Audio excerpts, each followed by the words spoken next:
Hi everyone, मेरा नाम धर्मेंद्र कापड़ी है एंड मैंने अपना UGC net JRF political science में दिसंबर 2022 वाले अटैम्प्ट में क्लियर किया है।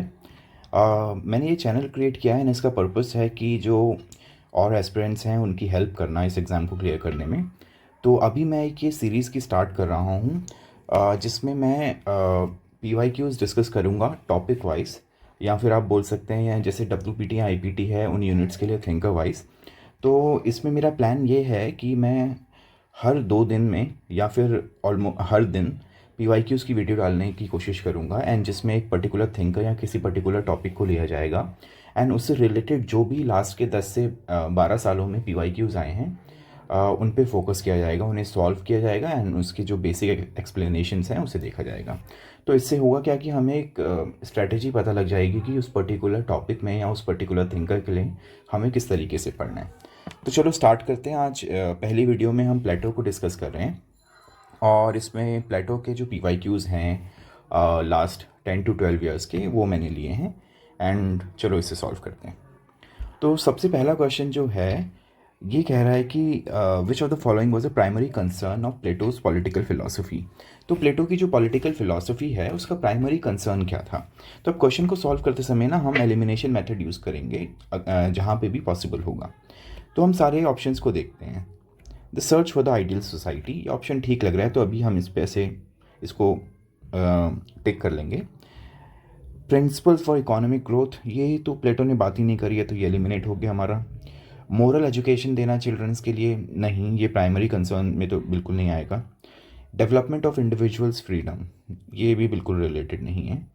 तो जैसे कि हमें एक चीज़ पता होगी कि प्लेटो हमेशा से आइडियल स्टेट, आइडियल सोसाइटी की बात करते थे, तो ऑप्शन नंबर 1 जो है वो राइट आंसर होगा इसका। अब इसके बाद अगर हम सेकंड ऑप्शन अगर देखें, अपना सेकंड क्वेश्चन अगर देखें, तो वो कह रहे हैं कि प्लेटो के कॉन्सेप्ट में फिलोसोफर किंग को कैसे बेस्ट डिस्क्राइब किया गया है। ठीक है, अब इसमें यहाँ हम फिर से क्या करेंगे, ऑप्शंस को देखेंगे एंड एनालाइज करेंगे।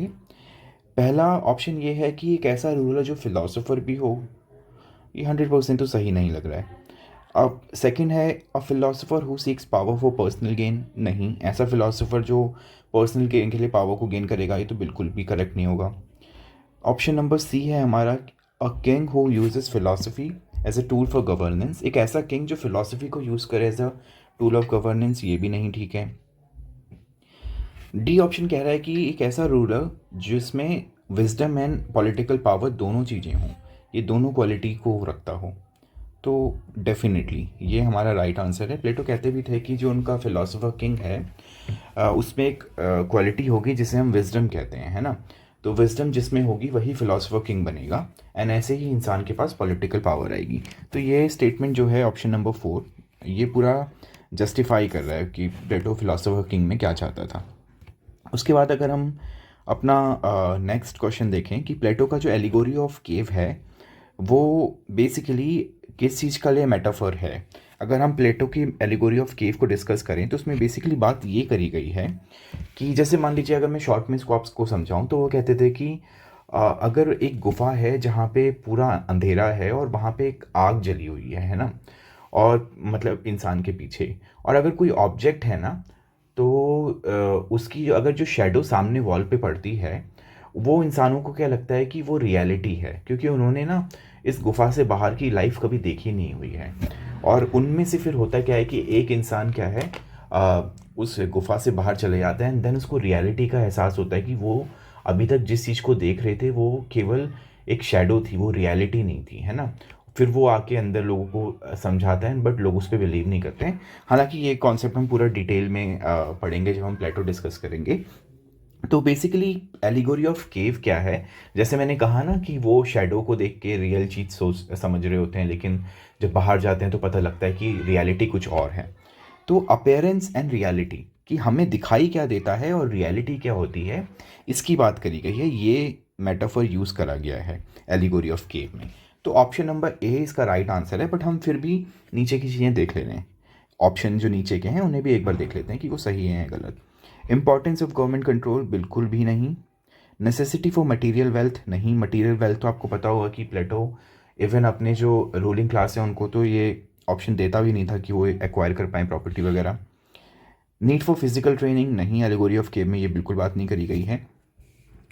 अब इसके बाद अगर हम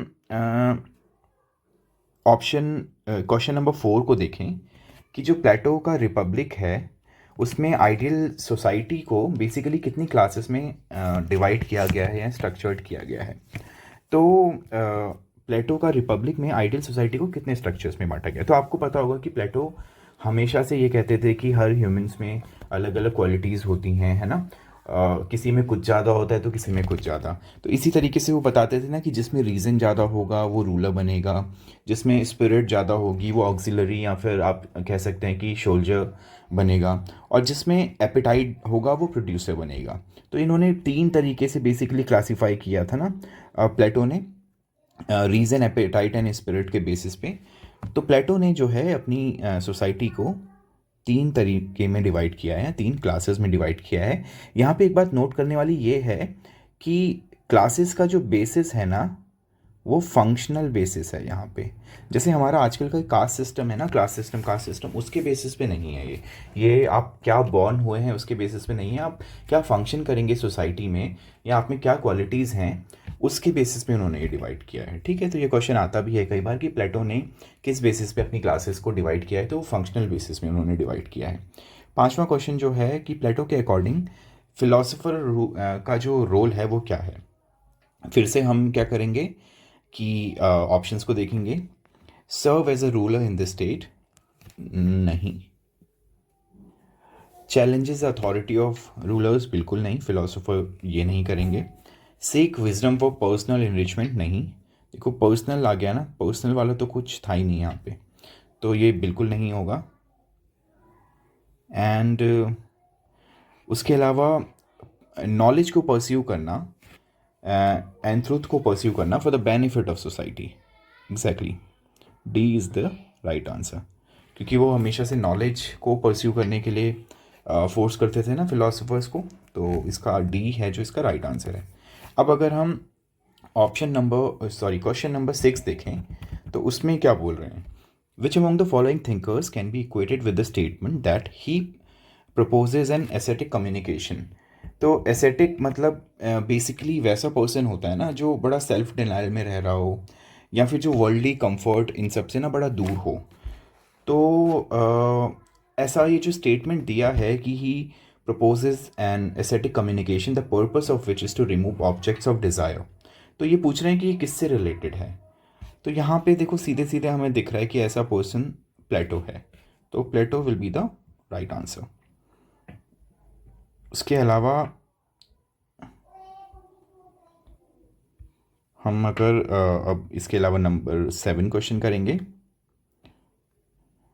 तो 7 में अगर हम देखें ये क्या पूछ रहा है कि which one of the following is perfect, eternal and fixed according to Plato. तो प्लेटो के अकॉर्डिंग क्या चीज़ इसमें से फिक्स है, परफेक्ट है एकदम और हमेशा रहने वाली है।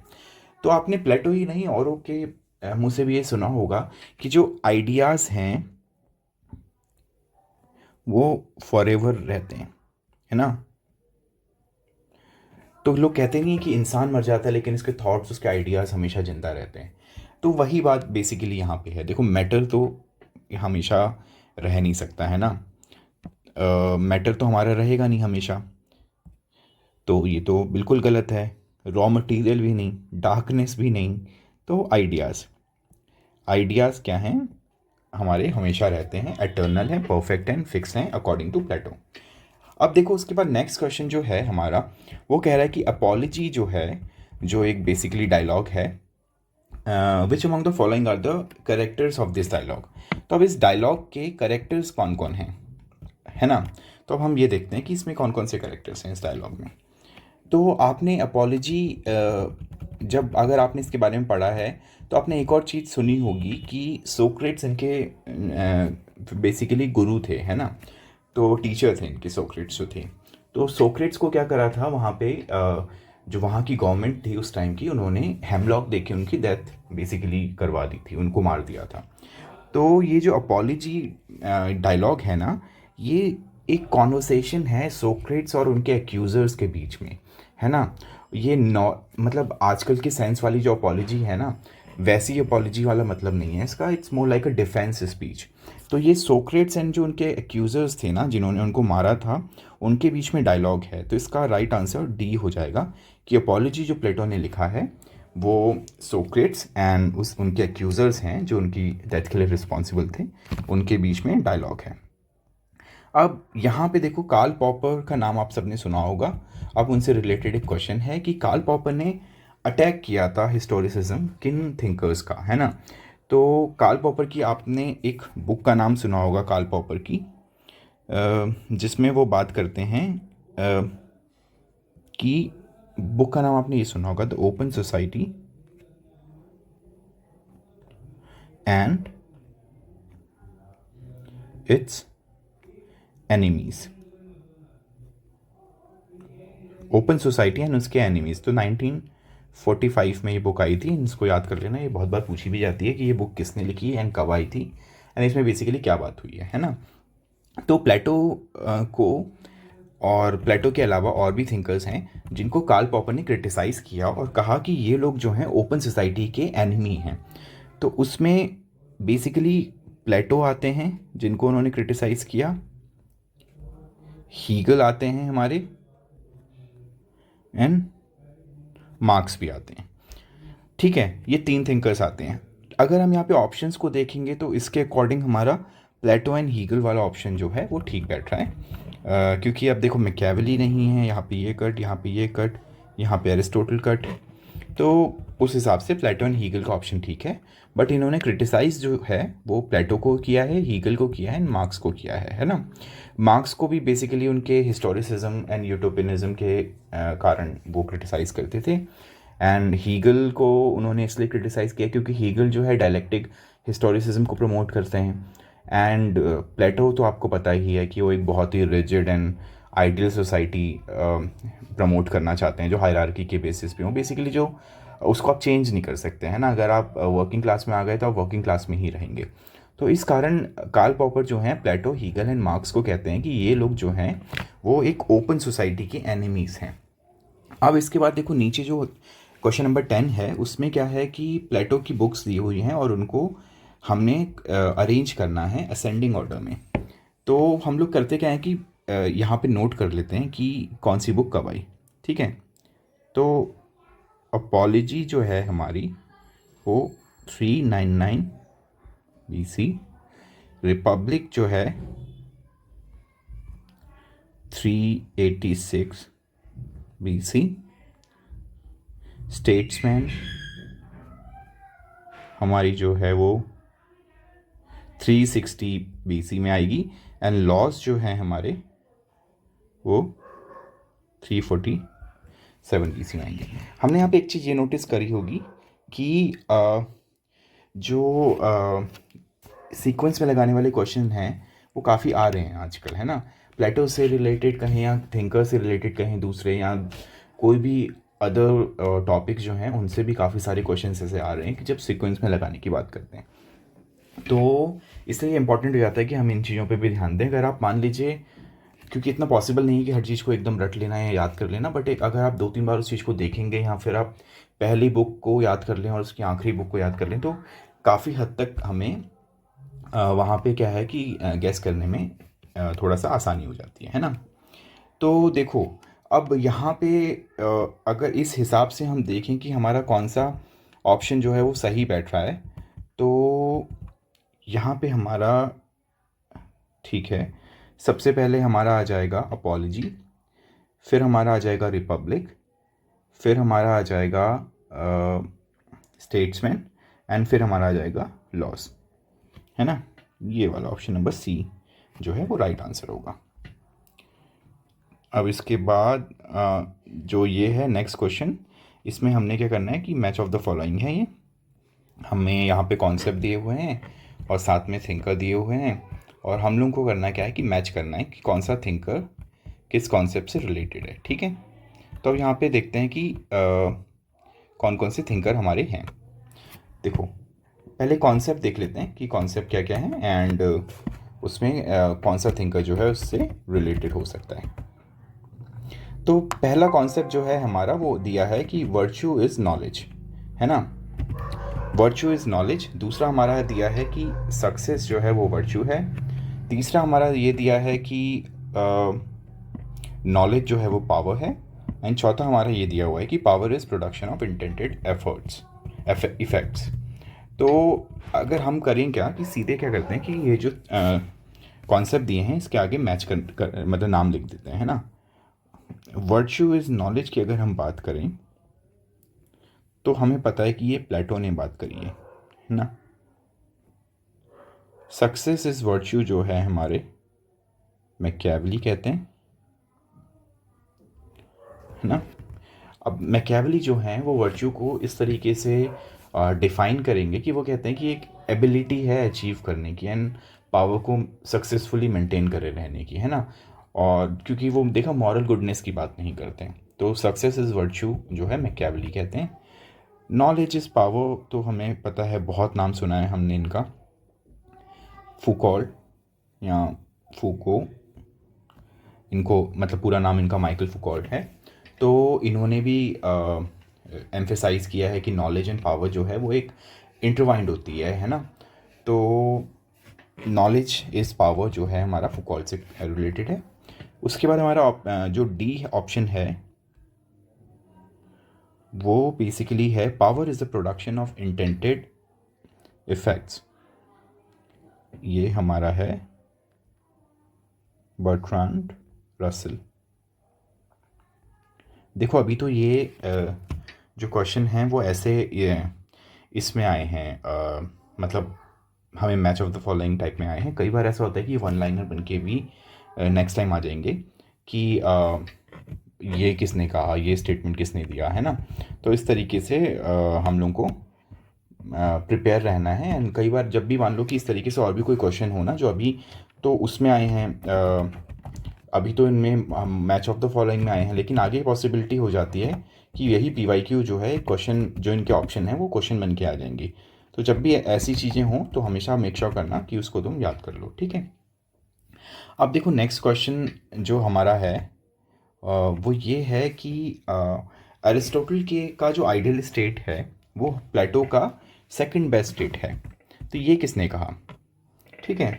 अब इस स्टेटमेंट का मतलब क्या है पहले हम ये देख लेते हैं कि अरिस्टोटल का आइडियल स्टेट प्लेटो का सेकंड बेस्ट स्टेट। देखो प्लेटो ने 2 बुक्स दी थी। पहली थी द रिपब्लिक एंड दूसरी थी द लॉज। ये स्टार्टिंग में आई थी, है ना, ये उसके बाद आई थी। मतलब ये स्टार्टिंग का फेज़ था, ये बाद का फेज़ था। इनिशियली हमें पता है कि वो आइडियल स्टेट की बात करते थे, है ना, आइडियल स्टेट की बात करते थे वो। फिर हुआ क्या कि प्लेटो को भी खुद रियलाइज़ हो गया कि ये प्रैक्टिकली पॉसिबल नहीं है। जो भी फ़िलासफ़ीज़ वो दे रहे हैं कि communism of wives, communism of property, है ना, कि आप जो रूलर हैं वो प्रॉपर्टी नहीं रखेंगे, वो शादी नहीं करेंगे, फैमिली नहीं रखेंगे। तो ये ऐसी चीज़ें थी कि जो बहुत ही आइडियलिस्टिक चीज़ें थी, है ना, ये प्रैक्टिकली पॉसिबल नहीं थी। यहाँ से इनका ट्रांजिशन होता है इनके थॉट्स में, फिर ये द लॉज लिखते हैं। एंड ये जहाँ पे इस बुक में जो इनके थॉट हैं वो काफ़ी प्रैक्टिकली पॉसिबल थॉट्स होते हैं इनके, है ना। तो इसीलिए यहाँ पे जो ये सेकंड स्टेट का कॉन्सेप्ट देते हैं ना जो इनका, ये तो पहला था जो आइडियल स्टेट इन्होंने बोला। फिर एक और ये बताते हैं अपना जो सेकंड बेस्ट स्टेट क्या है, क्या हो सकता है इनके अकॉर्डिंग। वो काफ़ी सिमिलर था प्लेटो अरिस्टोटल की आइडियल स्टेट से। तो यहाँ पे थिंकर यही कह रहा है कि जो एरिस्टोटल का आइडियल स्टेट है वो प्लेटो के सेकंड बेस्ट स्टेट के जैसा है। तो अब ये जो कोटेशन है ये कहा है हमारे GH सबीन ने, है ना। इसको हम ये मतलब काफ़ी फेमस कोटेशन है, तो इसको याद रखना। एंड उसका रीज़न वही है जो मैंने आपको बताया कि उनके थॉट्स में ट्रांजिशन होता है, वो थोड़े से प्रैक्टिकल हो जाते हैं। एंड हमें पता है कि एरिस्टोटल जो थे वो काफ़ी प्रैक्टिकल थे as compared to Plato. And that is the reason हम एरिस्टोटल को फादर ऑफ पॉलिटिकल साइंस कहते हैं एंड प्लेटो को हम फादर ऑफ पॉलिटिकल फिलोसफी कहते हैं। अब इसके बाद ये क्वेश्चन जो है एक और हमारा, उसमें देखो ये लिखा है कि डायलेक्टिक मेथड जो है वो सबसे पहले किसने अपनी राइटिंग्स में यूज़ किया है, किस थिंकर ने, है ना। आई रिमेंबर कि ये जब क्वेश्चन आया था ये अटैम्प्ट मैंने दिया था एंड मुझे ना कन्फ्यूजन हो रहा था क्योंकि होता क्या है कि सोक्रेट्स ने इसको सोक्रेट्स भी थे जिनके राइटिंग्स थी वो मतलब जिन्होंने बेसिकली इसको यूज़ किया है डायलेक्टिक फॉर्म को। बट यहाँ पे ना एक इन्होंने लाइन लिख दी कि फर्स्ट टाइम अपनी राइटिंग्स में किसने यूज़ किया है। तो सोक्रेट्स ने ना राइटिंग में यूज़ नहीं किया था, बट प्लेटो जो हैं, देखो सोक्रेट्स ने राइटिंग में यूज़ नहीं किया है, बट प्लेटो ने अपनी राइटिंग में फर्स्ट टाइम यूज़ किया है। तो प्लेटो इज़ द वन जिन्होंने इसको राइटिंग में यूज़ किया है। बट वैसे अगर आप देखेंगे तो सोक्रेट्स के थॉट में भी आपको ये मेथड दिखेगा, बट राइटिंग में यूज़ प्लेटो ने किया है। तो कभी भी हमें ना एग्ज़ाम टाइम में बड़े गौर से क्वेश्चंस को पढ़ना है, क्योंकि काफ़ी कंफ्यूज कर देते हैं। वहाँ पे एक तो प्रेशर होता है और हमको सब चीज़ें क्या है एक ही जैसी लगती हैं, तो समझ नहीं आता है ना। अब देखो ये क्वेश्चन जो है, क्वेश्चन नंबर 14 जो है, उसमें लिखा है कि प्लेटो के अकॉर्डिंग ह्यूमन सोल्स जो हैं वो कंसिस्ट करती हैं 3 एलिमेंट्स, ठीक है, रीज़न एंड इसको आगे देखते हैं स्पिरिट एंड एपेटाइट, ठीक है। यहाँ पे इसको मैं लिख दे रहा हूँ, रीज़न, स्पिरिट एंड एपेटाइट।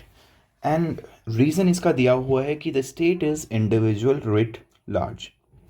सबसे पहले हम असर्शन को देखते हैं कि वो क्या कह रहा है, ठीक है। वो ये कह रहा है कि प्लेटो के according human souls 3 elements consist करती हैं, ठीक है, रीज़न, स्पिरिट, एपेटाइट। देखो ये जो होगा ये सबसे ऊपर रखा है रीज़न वाले, या विजडम भी कह सकते हैं, है ना, कई बार विजडम भी लिखा हुआ आता है। स्पिरिट वाला जो है, ये देखो ये फिलोसफर किंग बनेंगे हमारे, स्पिरिट जिसमें होगी वो सोल्जर बनेगा, एंड ये वर्किंग क्लास बनेंगे, है ना। तो ये तो एकदम सही है कि तीनों चीज़ें होती हैं, है ना। और प्लेटो ने ये कहा था कि ह्यूमन जो है बेसिकली इंसान जो है इन तीनों चीज़ों से मिलके बना है। बट होता क्या है कि किसी में कुछ क्वालिटी ज़्यादा होती है, किसी में कुछ एलिमेंट ज़्यादा होता है ना। तो किसी में रीज़न ज़्यादा होगा तो किसी में स्पिरिट ज़्यादा होगा, एंड उसी के बेसिस में डिसाइड हो जाएगा कि सोसाइटी में उसका रोल क्या है। तो असर्शन तो हमारा एकदम ठीक है। अब रीज़न की बात करते हैं। The state is individual writ large. अब state is individual writ large भी ठीक है। इसका मतलब ये है कि अगर स्टेट जो है ना बेसिकली वो इंडिविजुअल का ना मैग्नीफाई करा हुआ रूप है। मतलब अगर हम किसी लेंस से देखें ना इंडिविजुअल को, तो उसका मतलब बड़ा रूप जो है वो स्टेट है बेसिकली। तो ये एकदम ठीक बात है कि state is individual writ large, और ये काफ़ी फेमस कोटेशन है जो हमने प्लेटो के बारे में पढ़ा हुआ है ना। अब लेकिन अगर आप ये चीज़ें देखेंगे कि क्या ये दोनों एक दूसरे से एसोसिएटेड है, तो वहाँ पे हमें कोई कनेक्शन नहीं दिखाई देगा कि 3 एलिमेंट सबके स्पिरिट में होते हैं और वो कह रहे हैं कि state is individual writ large. तो यहाँ पे इसका जो सही आंसर है वो ऑप्शन नंबर बी होगा, कि दोनों स्टेटमेंट जो असर्शन एंड रीज़न है वो सही तो हैं, लेकिन सही एक्सप्लेनेशन नहीं है। जो रीज़न दिया हुआ है वो असर्शन की सही एक्सप्लेनेशन नहीं है, ठीक है। तो अब हमारे पास जो नेक्स्ट क्वेश्चन है वो है क्वेश्चन नंबर 15, जिसमें क्या है कि which of the following pairs are correctly matched. अब हमें बताना है कि इसमें से कौन से पेयर जो हैं वो करेक्टली मैच्ड हैं, ठीक है। जॉन रॉल्स के आगे हमने यहाँ लिखा हुआ है कि इगैलिटेरियन है ये, ठीक है, सही है ये।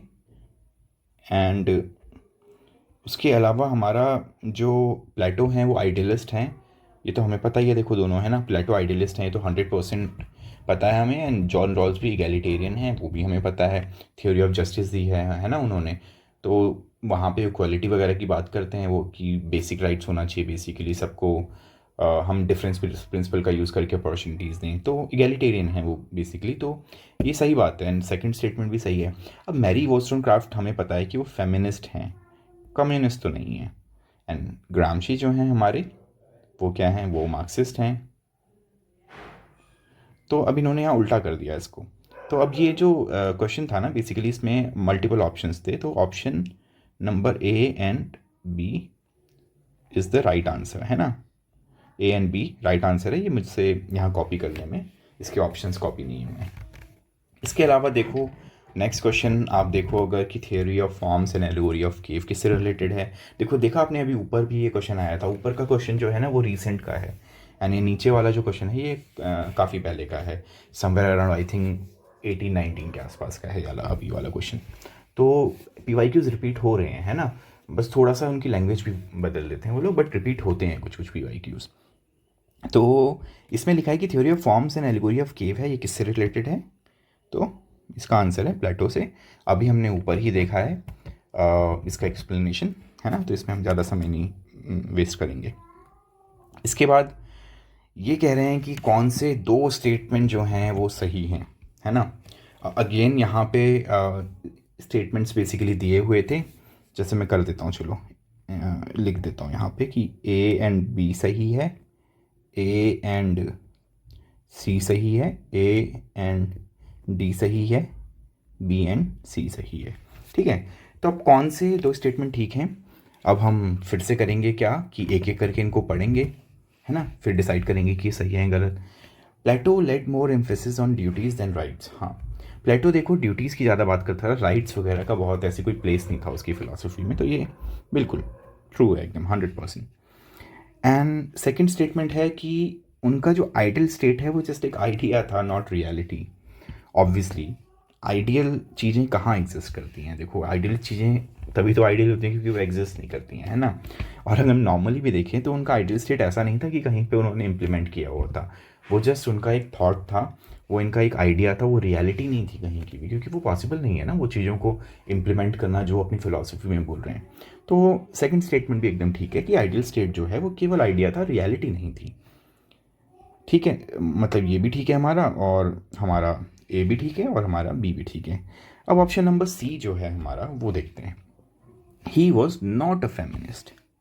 अब देखो यहाँ पे आया है नॉट अ फेमिनिस्ट, तो अब हमने करना क्या है कि ऐसे जहाँ पे भी नॉट आ जाता है ना, तो हमें उस स्टेटमेंट को अच्छे से पढ़ना है। अब देखो ये स्टेटमेंट ना कंट्रोवर्शियल हो सकता है लोगों के लिए, और वो इस पे डिबेट्स एंड डिस्कशन कर सकते हैं, काफ़ी लॉजिकल पॉइंट्स दे सकते हैं दोनों ही ऑप्शंस के लिए। बट एक तो हमें क्या है कि हमें ये देखना है कि ऑप्शंस किस तरीके से फ्रेम थे। तो ये जो मैंने आपको दिया है ओरिजिनली ऑप्शंस जो थे इस तरीके से फ्रेम थे ओरिजिनल एग्जाम में, तो हम इसको रेफरेंस लेके भी बहुत अपना आंसर जो है डिसाइड करेंगे। तो he was not a feminist, ये ऑप्शन को हम गलत कंसीडर करेंगे। मैं आपको रीज़न देता हूँ इसका, मैं दोनों ही जस्टिफिकेशंस के लिए रीज़न दूंगा। पहले हम देख रहे हैं कि वो फेमिनिस्ट थे, जो कि ये मतलब इसके अकॉर्डिंग वो कहना चाह रहे थे, है ना, क्योंकि उन्होंने कहा नहीं थे तो उन्होंने गलत कर दिया उस स्टेटमेंट को। फेमिनिस्ट क्यों थे? कईयों को वो फेमिनिस्ट क्यों लगते हैं? क्योंकि जो आपने देखा होगा कि एजुकेशन की बात करते हैं वो, या फिर फिलोसोफर किंग की बात करते हैं, वो कहीं पे भी ये मेंशन नहीं करते हैं कि वुमेन्स को एजुकेशन नहीं देनी है, या फिलोसोफर किंग केवल मैन ही होगा, वुमेन नहीं होना है। तो लोगों को लगता क्या है कि प्लेटो के टाइम के हिसाब से ना ये जो थॉट्स थे वो काफ़ी प्रोग्रेसिव थे। मतलब प्लेटो जिस सदी में रहे हैं उस सदी के हिसाब से ये थॉट्स काफ़ी प्रोग्रेसिव हैं कि आप विमेंस को डिस्क्रिमिनेट नहीं कर रहे हैं when it comes to education and philosopher king बनने के लिए, है ना। तो उस कारण कई लोग उन्हें फेमिनिस्ट मानते हैं, और वहीं पे हम उन्हें फेमिनिस्ट नहीं कह सकते, क्योंकि वही सेम थिंकर हैं जो कहते हैं कि कम्युनिज्म ऑफ वाइफ्स वाला, है ना, कि आप प्राइवेट अपनी फैमिली जो है बेसिकली आप रख नहीं सकते, क्योंकि मतलब होगा क्या उसमें कि विमेंस एंड मैन जो हैं वो आपस में शादी नहीं कर सकते, जो रूलिंग क्लास के हैं।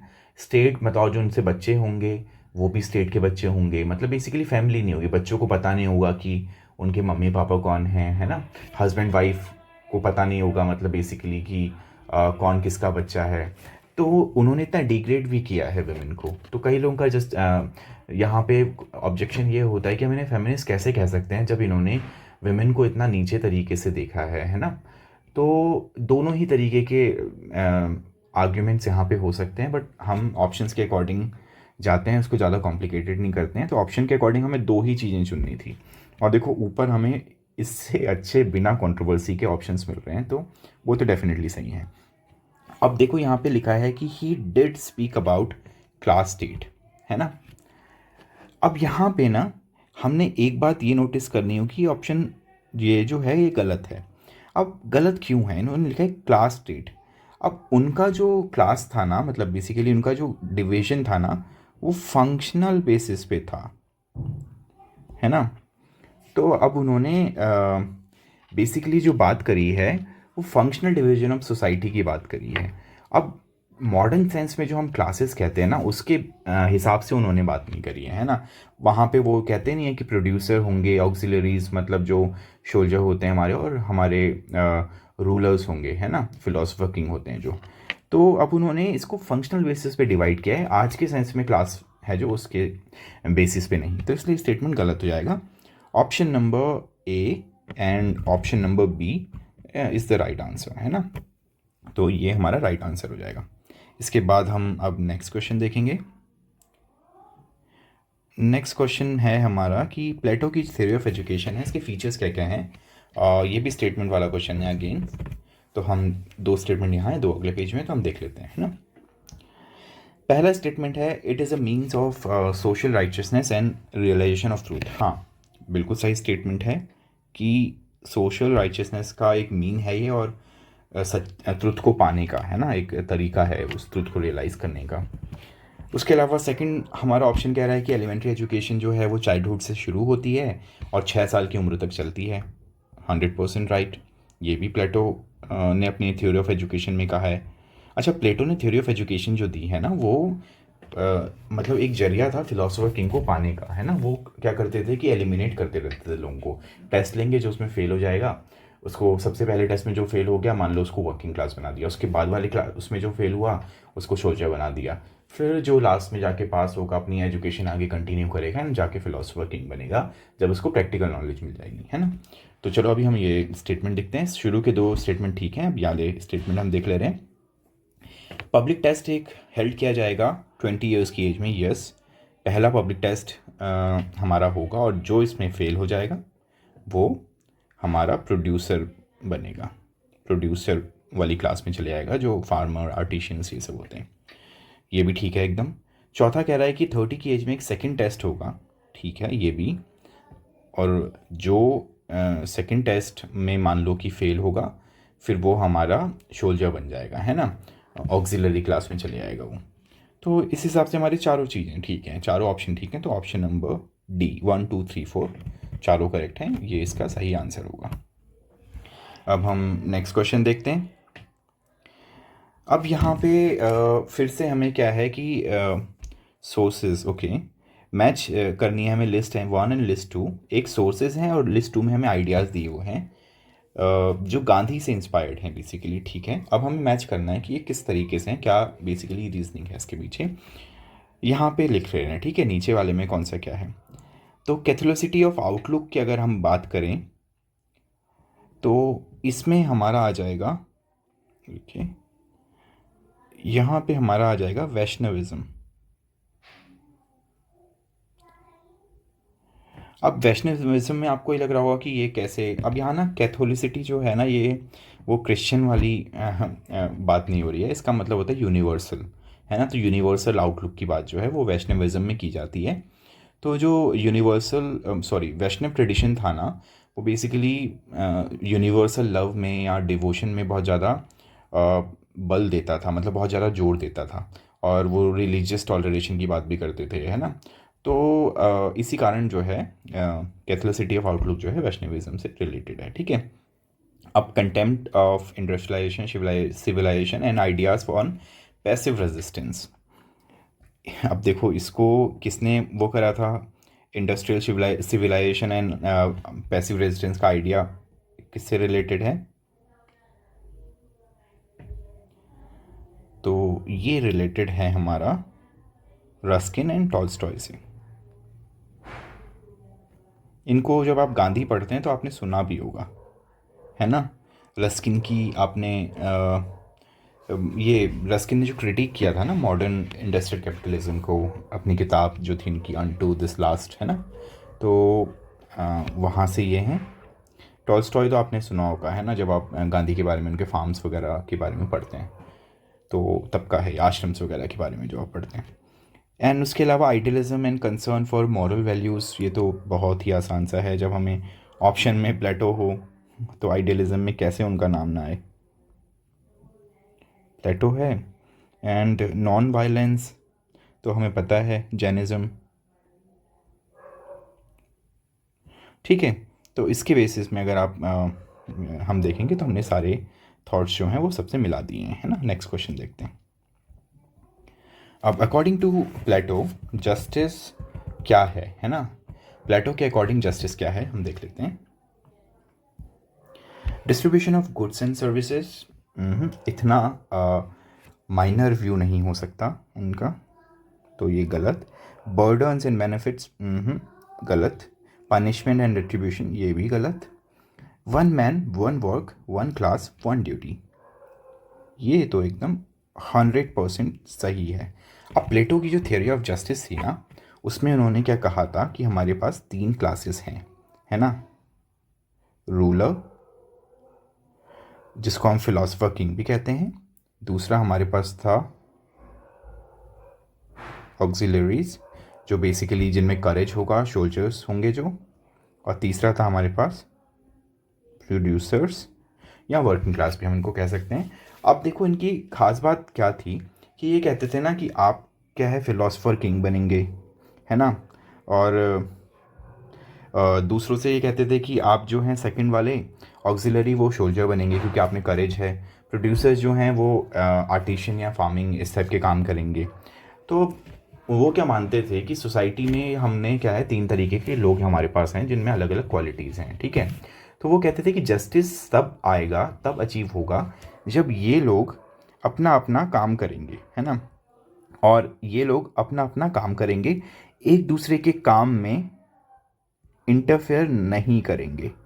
अगर मान लो कोई किसी को हमने सोल्जर बनाया है, किसी में विजडम है, तो फिलोसफर किंग बनने की कोशिश नहीं करेगा, उसके काम में इंटरफेयर नहीं करेगा, उसको नहीं बताएगा क्या करना है, या वो प्रोड्यूसर को नहीं बताएगा क्या करना है। तो इनका था कि आप अपना अपना काम करो और अपनी अपनी ड्यूटीज़ को निभाओ, और उससे क्या होगा, जस्टिस अचीव हो जाएगा। तभी वो कहते हैं कि one man one work one class one duty. तो हम ये नेक्स्ट क्वेश्चन सॉल्व करेंगे, और क्वेश्चन नंबर 22।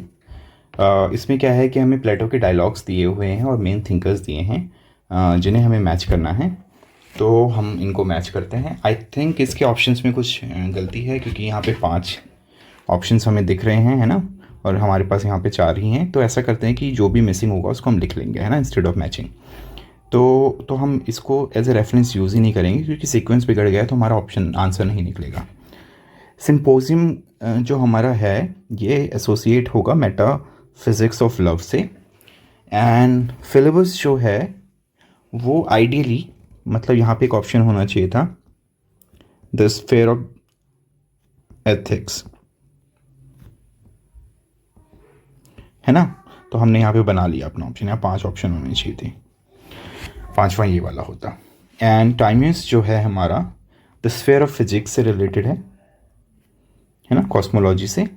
रिपब्लिक देखो फिर ऑब्वियस हो जाता है, एंड वैसे भी हमें पता था कि स्फीयर ऑफ पॉलिटिक्स से रिलेटेड होगा जब वो ऑप्शन में हमारे पास होगा, तो है ना। अब हम नेक्स्ट क्वेश्चन देखते हैं। यहाँ पे क्वेश्चन नंबर 23 में हमसे ये पूछ रहे हैं कि कौन से स्टेटमेंट जो हैं वो गलत हैं प्लेटो के फिलॉसफी को अगर हम ध्यान में रखें तो, है ना। तो गलत चीज़ें बतानी है हमें, गलत स्टेटमेंट बताने हैं। तो पहला हम देख ले रहे हैं कि आइडियाज़ आर सब्सटेंस। नहीं, ये तो ठीक है, प्लेटो कहते थे ये चीज़, है ना, कि आइडियाज़ जो हैं बेसिकली सब्सटेंस है, मतलब वो उनकी एक एग्जिस्टेंस है बियॉन्ड फिजिकल वर्ल्ड के, है ना। तो ये ऑप्शन जो है हमारा ठीक है, तो यहाँ हम राइट का टिक कर देंगे। Ideas are essence of all things, हाँ ये तो उन्होंने कहा है कि मटेरियल वर्ल्ड में जितना भी ऑब्जेक्ट हैं वो बेसिकली जो अपना नेचर है वो किसी एसेंस ऑफ फॉर्म से ही तो डिराइव करते हैं, है ना। तो आइडिया जो हैं वो एसेंस हैं सारी चीज़ों का, तो ये भी हमारा जो है ऑप्शन ठीक हो जाएगा। सेकंड चीज़ें देखो, थर्ड ऑप्शन जो है ideas are reflection of things. नहीं, आइडियाज़ तो रियलिटी है ना, वो रिफ्लेक्शन कैसे होंगे चीज़ों का। एलिगोरी ऑफ केव में यही तो बात थी ना, कि हमें कह रहे थे कि लोग एक्चुअल चीज़ों को नहीं देख रहे हैं, रिफ्लेक्शन को देखते हैं, है ना, और उसी को रियलिटी मान लेते हैं। तो आइडियाज़ जो हैं वो रियलिटी हैं, मतलब बेसिकली वो रिफ्लेक्शन नहीं है आइडियाज़ जो हैं, है ना। तो इसलिए ये हमारा गलत है statement. And ideas are universal obviously, तो option number 3 is the right answer, क्योंकि नॉट ट्रू पूछा हुआ है यहाँ पे। इसके बाद अगर हम 24 नंबर क्वेश्चन को देखें तो इसमें क्या कह रहा है, देखो, platonic theory of ideas is based upon the theory of knowledge. हाँ, ठीक है। For him knowledge is perception. अब देखो हम एक एक करके देखते हैं। असर्शन कह रहा है कि प्लेटोनिक थ्योरी ऑफ आइडिया जो है वो थ्योरी ऑफ नॉलेज पे बेस्ड है। एकदम ठीक बोल रहे हैं, वो थ्योरी ऑफ नॉलेज पे प्लेटोनिक थ्योरी ऑफ आइडियाज जो है वो बेस्ड है, 100% ट्रू। एंड रीजन में वो कह रहा है कि for him knowledge is perception. Plato के लिए नॉलेज एक परसेप्शन था, मतलब वो रियलिटी नहीं थी, वो एक परसेप्शन था खाली। ये तो गलत स्टेटमेंट है ना। तो जब हमारा रीज़न ही गलत दिया हुआ है यहाँ पे, मतलब रीज़न का स्टेटमेंट ही गलत है, तो हमारे लिए काम बहुत आसान हो जाता है कि A is true or is false, है ना।